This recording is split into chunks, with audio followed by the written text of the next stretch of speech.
ममता बनर्जी की तृणमूल कांग्रेस में लगी बगावत की भयंकर आग के बाद अब महाराष्ट्र में उद्धव ठाकरे की बारी आ चुकी है। क्या देश के सबसे बड़े सियासी अखाड़े यानी महाराष्ट्र की राजनीति में एक बार फिर ऑपरेशन टाइगर के जरिए एक बहुत बड़ा और खौफनाक तख्तापलट शुरू हो चुका है। जी हां, साल 2026 के जून महीने में महाराष्ट्र के सियासी गलियारों में इस वक्त की सबसे बड़ी और चौंकाने वाली खबर सामने आ रही है, जिसने पूरे महाविकास आघाड़ी कुनबे में हड़कंप मचा दिया है। शिवसेना यूबीटी के प्रमुख उद्धव ठाकरे ने अचानक बिना किसी पूर्व सूचना के अपने सभी 9 लोकसभा सांसदों को आनन फानन में सीधे अपने गढ़ मातोश्री बुला लिया है, जिसके बाद से दिल्ली से लेकर मुंबई तक ये चर्चा बिजली की रफ्तार से फैल चुकी है कि उद्धव गुट के कई कद्दावर सांसद इस वक्त बैकडोर से डिप्टी सीएम एकनाथ शिंदे के सीधे संपर्क में हैं। लेकिन इस पूरे घटनाक्रम के बीच जो एक नाम तेजी से सुर्खियों में तैर रहा है वो है ऑपरेशन टाइगर।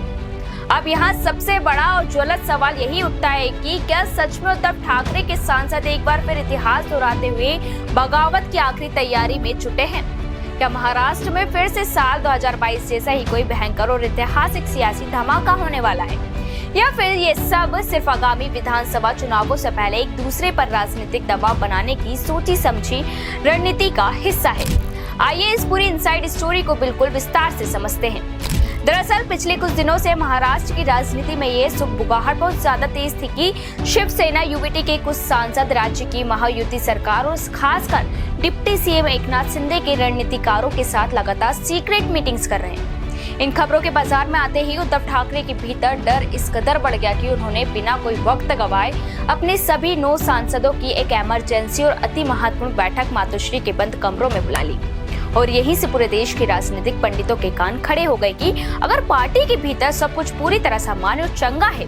तो भला इतनी हड़बड़ाहट और जल्दीबाजी में इस महाबेटा को बुलाने की नौबत क्यों आई? और अगर सब कुछ सामान्य नहीं है तो क्या मातोश्री की नाक के नीचे एक बार फिर कोई बहुत बड़ा गेम प्लान पक रहा है? अब अगर बात करें उस शब्द की जिसने पूरे महाराष्ट्र के सियासी पारे को जून की इस गर्मी में भी साथ में आसमान पर पहुंचा दिया है, तो वह जादुई शब्द ऑपरेशन टाइगर। असल में आपको बता दें कि ये सरकार या किसी एजेंसी का कोई आधिकारिक अभियान नहीं है, बल्कि मुंबई के मीडिया और सियासी हलकों में उन अटकलों का ये कोड नेम दिया गया है जिसमें दावा किया जा रहा है कि उद्धव ठाकरे की पार्टी के बचे कुचे कुछ बड़े नेता और सांसद बहुत जल्द शिंदे गुट का दामन थाम कर असली टाइटैनिक को डुबाने वाले हैं। हालांकि इस बात का अभी तक कोई भी पुख्ता या लिखित सबूत सामने नहीं आया है,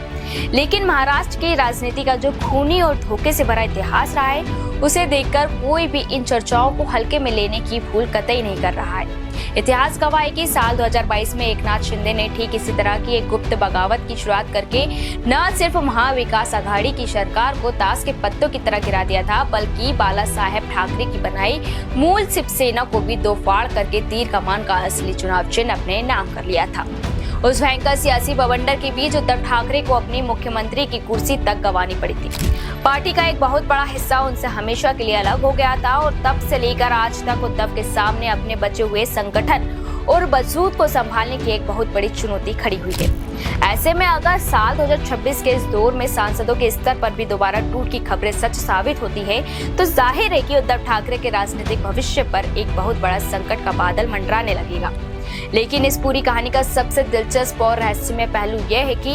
एकनाथ शिंदे का गुट इन चर्चाओं को पूरी तरह से खारिज भी नहीं कर रहा है। शिंदे गुट के बड़े नेताओं पर्दे के पीछे कहना है कि जमीन पर भले ही कोई ऑपरेशन टाइगर नाम का मिशन ना चल रहा है, लेकिन उद्धव गुट के कई सांसद अपने अपने इलाकों के विकास कार्यों और फंड्स को लेकर डिप्टी सीएम एकनाथ शिंदे के साथ लगातार 1-to-1 संपर्क में बने हुए हैं। यानी अगर राजनीति की शुद्ध और कड़वी भाषा में कहे तो इस वक्त महाराष्ट्र में कुछ भी हो सकता है, लेकिन पर्दे के पीछे के असली खेल पर अभी खुलकर कुछ भी कहा नहीं जा सकता है। वहीं दूसरी तरफ इस पूरे महासंकट के बीच डैमेज कंट्रोल की कमान संभालते हुए शिवसेना यूबीटी के फायर ब्रांड नेता और सांसद संजय राउत इन तमाम खबरों और अटकलों को महज एक पूरी अफवाह और बकवास कराते थे। संजय राउत का पूरी ताकत से दावा है कि सांसदों की यह बैठक कोई असाधारण या इमरजेंसी मीटिंग नहीं है, बल्कि पार्टी अपने सांसदों और विधायकों के साथ समय समय पर ऐसी रूटीन बैठकें मातोश्री में करती रहती है। राउत ने उल्टा महायुति सरकार पर हमला बोलते हुए कहा कि पिछले 2 साल से विरोधी ऑपरेशन टाइगर का राग अलाप रहे,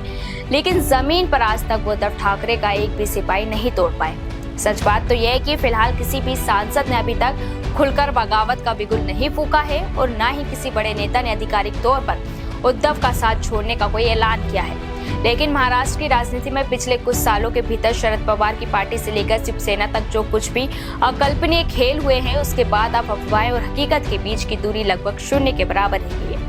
और यही वजह है कि मातोश्री में हुई ये मैराथन बैठक सिर्फ एक मामूली मुलाकात नहीं, बल्कि खुद उद्धव ठाकरे के नेतृत्व की साख और उनकी पकड़ का सबसे बड़ा लिटमस टेस्ट मानी जा रही है। क्योंकि उद्धव अब किसी भी कीमत पर अपनी पार्टी में दोबारा टूट का आत्मघाती जोखिम उठाने की स्थिति में नहीं है।